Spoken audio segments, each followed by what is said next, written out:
We are all going to die. We are all going to experience death and loss of some kind, if we haven't already. And so will the people around you. But to know this didn't prepare me for it when I was fresh out of grad school with my master's in counseling psychology. New job, new office. There I was, certified therapist, ready to help people live life better. Things were going well. One day, a client walks in. She sits down, takes a breath, and tells me her parents have died. She was wringing her fingers raw, and she made a sound that I could only describe as profound anguish coming from somewhere deep in her chest. I had a fresh notepad in my lap, and I looked down at it, and it's blank, just like me. I remember thinking, I don't know what to say here. I felt helpless, useless. I didn't feel prepared. Grief and loss was not covered in grad school. And if it was, clearly it was forgettable. How was I to help her when I was feeling so uncomfortable? Ever been in this situation? Take a moment and think back to the last time someone close to you was experiencing pain. Did you try to cheer them up? Try to fix it somehow? Try to say the right thing? Yes, we try, don't we? But I've since learned you can't talk someone out of their pain. In fact, sometimes the only thing more painful than grief is how we respond to it. And it's not our fault entirely because we live in a grief-illiterate society. How do I know? Well, I've come a long way since that initial encounter with a grieving woman. I've made grief a profound area of focus in my practice. And today, grieving clients are often referred to me. And I've seen countless times what this illiteracy does. And I'm often stunned, not by the anguish revealed, but by how much struggle there is with this emotion. Our instinct, that scramble to fix, to comfort, to smooth over the pain, that's what we've been taught. We were never shown how to sit still in sorrow. We were taught to rush past it. Our culture teaches us that we meet grief with productivity. We replace silence with cliches. We say things, everything happens for a reason. They're in a better place. It's been 6 months. They want you to be happy now. We say these things with the best intentions, but they land like bricks. They don't comfort, they shut down. They send the message that grief is inconvenient, too heavy, too uncomfortable. They tell the griever, your pain is making me uncomfortable. Please make it easier for me to be around. And here's what happens when we do that. We don't just miss the grief, we miss the person inside it. So, what is grief? It's the moment you realize that something deeply meaningful is gone, and life keeps going anyway. Think back to your first real grief.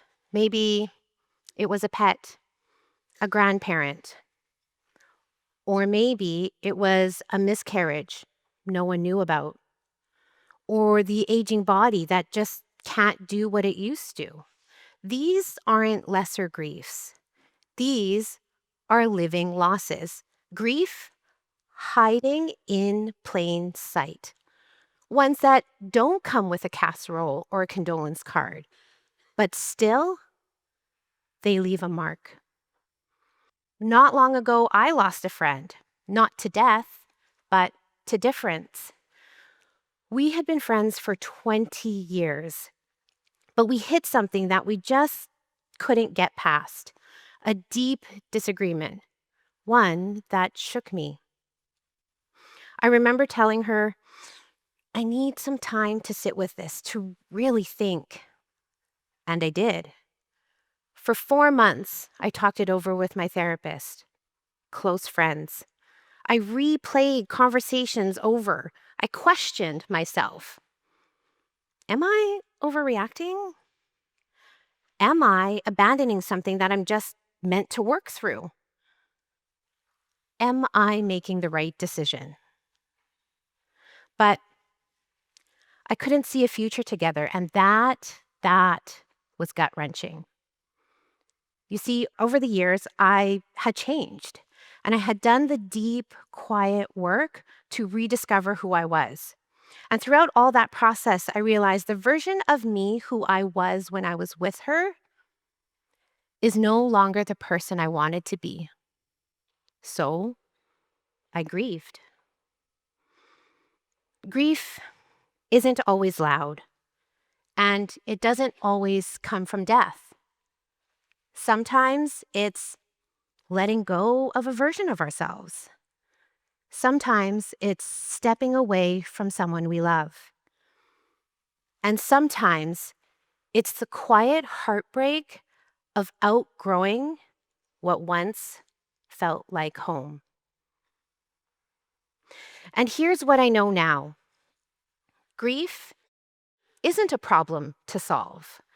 It is an emotion to be witnessed. Grief fundamentally changes a person, and with any change that deep, it's natural to feel discomfort, anxiety, even fear. But a grieving person is no longer the person you once knew. They are now navigating a completely different world, one that looks the same but feels unrecognizable. And while the rest of us can acknowledge that change in that moment, as time passes, we tend to move on. But for the griever, that change never moves on. It never moves out. It's always there, ever present. And there's one type of grief that breaks all the rules we think life should follow: the loss of a child. For many of us, it's the loss that we're so afraid to even speak of. This is what happened with my client, Cindy. She lost her son suddenly, and months later, her and her husband, they go out to a dart league, trying in some small way to step back into this world. She runs into Jim, an old friend of her husband's, and he asks her, "So, how was your summer?" Cindy replies truthfully, "Not good. We lost our son this summer." Cindy said, in that moment, Jim looked as though he had been punched in the gut. He awkwardly ended the conversation and avoided her for the rest of the night. How do you think that felt for Cindy? What would have helped wasn't a solution, and it wasn't a fix. It was something much simpler. Something like, "Cindy, that is devastating. I'm so sorry." An honest acknowledgement, a willingness to stay in the sadness with her. That would have gone a long way. We need to stop treating grief as a problem to solve, as a moment to rush past, an emotion to avoid. Because grief is not a detour. It's part of being human. We can't control how others feel, but we can control how we show up. We can listen. We can witness. We can sit beside their pain without trying to lift it. Because sometimes the most powerful thing we can offer is presence. My clients often ask me, am I crazy? Because they feel that they need to be over it. And I have to tell them that no, you're not crazy. We just live in a grief-illiterate society. Bereavement leave in Manitoba is up to 5 days. As if you can pencil in heartbreak, grieve on a schedule, return to life as though nothing has completely changed for you. That is what a grief-illiterate culture teaches us. That grief, sorrow is a detour. That if it lasts too long, we're doing it wrong. So, if we can't talk someone out of their pain, what can we do? The way to help someone feel better is to let them be in their pain. Be curious about what they're experiencing.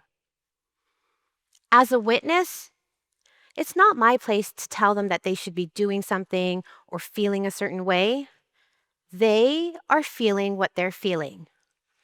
My job is to create the space where they can truly feel safe in their feelings. And often, when that happens, there's a sense of relief. I hear all the time, I can't talk to anybody else about this. I feel lighter. See, it's important we not hijack their grief, making the griever take care of you and your reaction to their loss. Basically, centering you. If John says, my dad died, don't say, I know exactly how you feel. My dad died 8 years ago. The story now is not about John, but about you and your grief. You have to decenter yourself when you are supporting somebody who's grieving and keep the focus on them. Sometimes not saying anything at all is okay. Just let the griever know you're not running away. When my client Kathy lost her husband Herb, she was flooded with messages. Over 200 people reached out, sending love, condolences, and the familiar phrase, call if you need anything. It sounds kind, but to Kathy, it was the most painful thing she heard. Because as she put it, if I was emotionally able to make that call, I wouldn't need the help. Grief had left her numb and drained. She didn't need permission to ask for help. She needed people to just show up. Healing doesn't come from silence. It comes from being seen. What all grieving people need is presence. Not grand gestures, just check-ins, a casserole on the doorstep, a text saying, thinking of you, phone calls that happen weeks, months, years after the funeral. Because here's the truth. We need this kind of human connection, whether there's grief or not.